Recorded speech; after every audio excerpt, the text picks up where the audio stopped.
Expected value, example 3.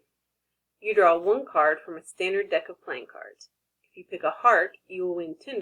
If you pick a face card, which is not a heart, you win $8. If you pick any other card, you lose $6. Is this game worth playing? So let's look at our parts. So part A wants us to determine the outcomes for each event. So there are 3 outcomes we have. We have that we could pick a heart. We have that we could get a face card that is not a heart.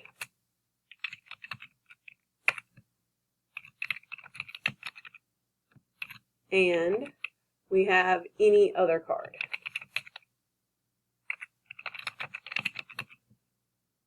So those are our 3 outcomes that we can have. So then we're going to find our probability for each of these. So let's start with picking a heart.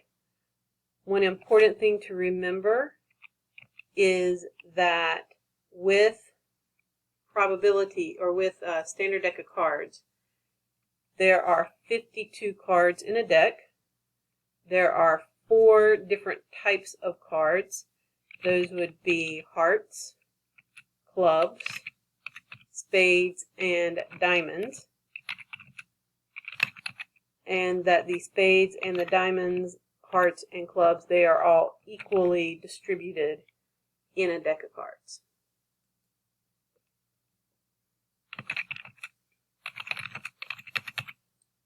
So that means for all of these, my denominator is going to be 52,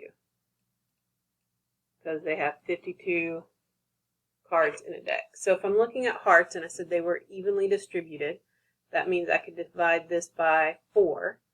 That would give me 13 hearts out of a deck of 52. Face cards that are not hearts. So face cards are Jack, King, and Queen. There are 3 other sets of cards. So 3 times 3 would give me 9 face cards that aren't hearts out of 52 cards. And then any other card, since I know there are 52 cards, I can take the number of hearts and the number of face cards that aren't hearts and subtract them from 52 to get my total number of cards that are any other, which would be 30. So any other would be 30 out of 52. So then now let's look at our outcomes and values. And because of the way this is written, we're going to assume that they've already factored in how much we paid to play the game, and that the $10 would be my actual winnings. Okay, so heart, I would get $10 in value. And then face card, not a heart, is $8 value.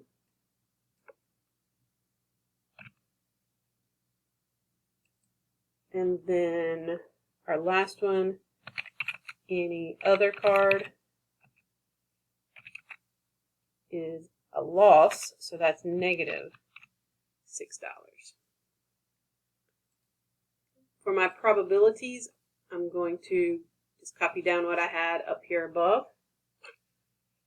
So probability of a heart, 13 over 52. Face card that's not a heart, 9 over 52. And any other, 30 over 52. So that will complete that table. For our expected value, remember we need the value of each probability or each outcome times its probability. So for that first one, I would have 10 times 13 over 52, plus for my second event or my second outcome, 8 times 9 over 52. And for our last outcome, plus negative 6 times 30 over 52. So you should be able to put this into your calculators. You should get 11 over 26 if you use the fraction button to put in your values. Now, since we're talking about an expected value, most of the time we're going to be talking about money. So I'm going to convert this to a decimal. That decimal will be 0.42076, and it keeps going. But again, since we're talking about money, money only has 2 decimal places. So really, we're talking about 42 cents here. So now we want to look at our expected value and whether or not it's worth playing this game.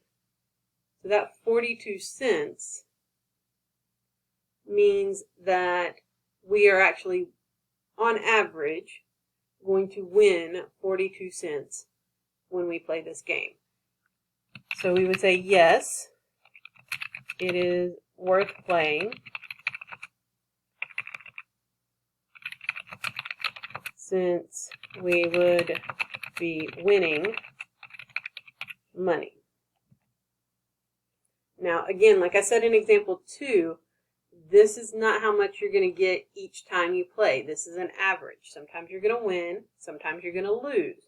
But if you average out all of your attempts, let's say you did this 100 times, the average winning is going to be around 42 cents.